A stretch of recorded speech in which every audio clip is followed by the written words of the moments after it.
जंगल में हाथी और शेर एक पेड़ के नीचे बैठे हुए हैं। हाथी गहरी सोच में डूबा है और शेर आराम से लेटा हुआ है।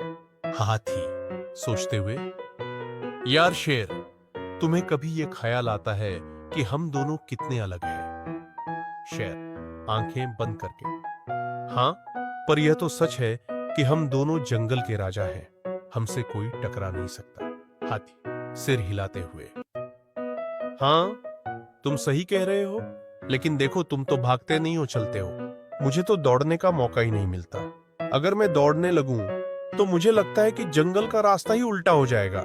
हंसी में, तुम्हें दौड़ने का क्या जरूरत है? तुम्हारी तो इतनी बड़ी टांगे हैं, तुम बस एक कदम में आधा जंगल नाप सकते हो। हाथी मुस्कुराते हुए, हाँ, और तुम्हारी तो छोटी सी टांगे हैं, तुम अगर दौड़ने लगो तो तुम्हारे पीछे ट्रैक बन जाए। हंसी रोकते हुए, ओह, तो तुम ये कह रहे हो कि मैं इतना हल्का फुल्का हूं कि हवा में उड़ सकता हूं? मजाक करते हुए, नहीं नहीं शेर भाई, तुम तो वैसे ही चिड़चिड़े हो। अगर हवा तुम्हारे सामने से गुजर जाए तो तुम सोचोगे कि किसी ने तुम्हें चिढ़ाया है। हंसते हुए, ठीक है, पर हाथी भाई, अगर तुम कहीं फंस गए तो तुम्हें मदद की जरूरत पड़ेगी। मुस्कुराते हुए, हाँ, तभी तो तुम्हारी जैसे छोटी टांगों वाले को मेरी मदद चाहिए होगी।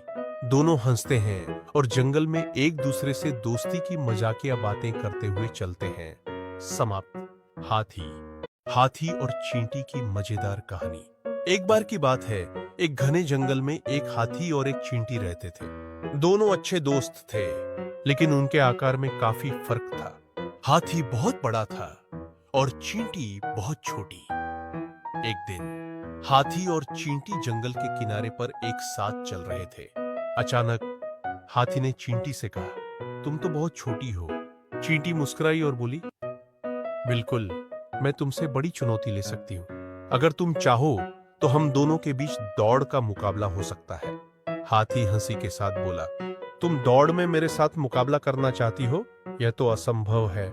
देखो, मैं कितना बड़ा हूं और तुम कितनी छोटी हो। मैं तुम्हें हराऊंगा। चींटी ने एक चालाकी से कहा, ठीक है, हम दोनों दौड़ में भाग लेते हैं, लेकिन मुकाबला थोड़ी देर बाद होगा। हाथी ने सोचा, मुझे तो यह मामूली सी बात लगती है। फिर दोनों दौड़ के लिए तैयार हो गए। चींटी ने जंगल के एक गहरे कोने में जाकर अपने दोस्तों से मदद ली। जैसे ही दौड़ शुरू हुई, हाथी ने पूरे रास्ते को कवर किया, लेकिन पीछे से चींटी अपने सारे दोस्तों को भेजती रही, जो हाथी के सामने आकर उसे रुकने के लिए बाधित कर देते थे। अंत में हाथी थककर रुक गया, जबकि चींटी अपनी चालाकी से जीत गई। हाथी को समझ में आ गया कि आकार और ताकत हमेशा जीत नहीं दिलाती। उसकी हार ने उसे यह सिखाया कि कभी-कभी छोटी सी रणनीति भी बड़ी जीत दिला सकती है। वह मुस्कुराया और बोला, चींटी, तुम सच में बहुत बुद्धिमान हो। कड़ी मेहनत का फल।